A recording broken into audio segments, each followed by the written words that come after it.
when it comes to one-to-one mentorship, is it just the senior designers and leaders who are eligible for this, or do you think even designers who are starting off in this field, should they think like, let me just start with a cohort?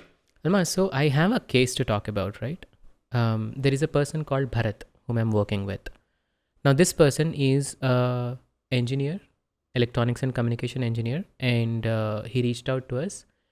I know that we don't really work with people who are just getting started, freshly out of college. We call them fooks, and we don't work with them generally because they come up with the idea that they want to build portfolios. It's like they want to wear a jacket of being a surgeon without being a surgeon, and we don't support that. So we want people to really come from the point of view that they first learn how to perform the surgery, and then at one point of time we recognize them as surgeons, and then we give them that right set of portfolios and everything else in order to go and really perform the surgery in the real world. Like going back to the kind of design representation that we have, right? So when Bharat, who comes from such a background, has a really strong development understanding, knows exactly as to how the systems would look like as well.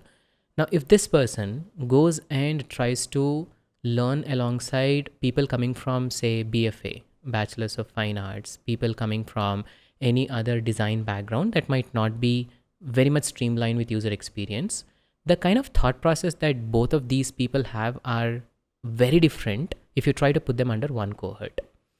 Now, the point of the businesses that run cohort, they usually treat everybody to be one. And you cannot, just put all of the efforts on one particular person over there, while you could just try to, on the surface, tell that, oh, we have one-to-one interview level, mentorship and all. Those one-to-one mentorship are, again, only limited to those smaller, tinier steps where interview reviews, mock tests are taken into account.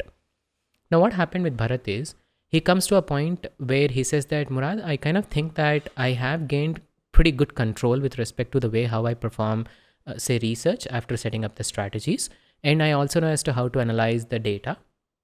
And when I'm trying to move into the UI designs part of it, I kind of feel I'm supposed to put in a little more efforts over there, but I think my strengths lie on the other side. So he also knows the development and he has been coding. Now he says that, should we explore UX developer as a role? I feel like that kind of question cannot be explored over a cohort program. That happens when you have someone who is actually listening to you, who also knows that, okay, there is a change in the track that you can bring in depending upon how the situations are changing. So what we're doing at this point of time is changing the track of building the resume, the interviews, strategies, the case studies, such that it supports the position of being a UX developer, knows how to make use of AI, knows how to wipe code, knows how to perform research, primary, secondary. Now, this is the person who actually can fit in a strategic level where you might not even require a front-end developer and a UX designer who are specialized in themselves and be able to do that job. I feel like there are so many organizations who would love to position him in that particular state. Where did this emerge from? Only from the point that you have been able to get across a person who was able to invest time with you. Of course, that's what the mentorship really is supposed to do and cannot be treated as a herd or cattle at all. So I definitely have wrong opinions towards people who try to just continue towards the cohort and then say that we have been doing the job by providing the certifications. I kind of feel like certifications do not actually add any value to the personal skills except for one and one thing alone. We as Indians have just realized the fact that we have to collect certain artifacts out of that. And we have been collecting artifacts in some or the other way. Somebody comes and gives you a badge. Somebody comes and gives you a sticky note, a poster. You love keeping it. You don't understand the value behind it.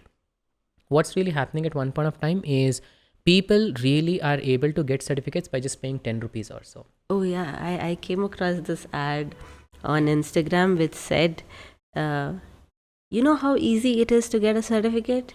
All you have to do is attend this 2-hour webinar and you will get a certificate as a UX designer.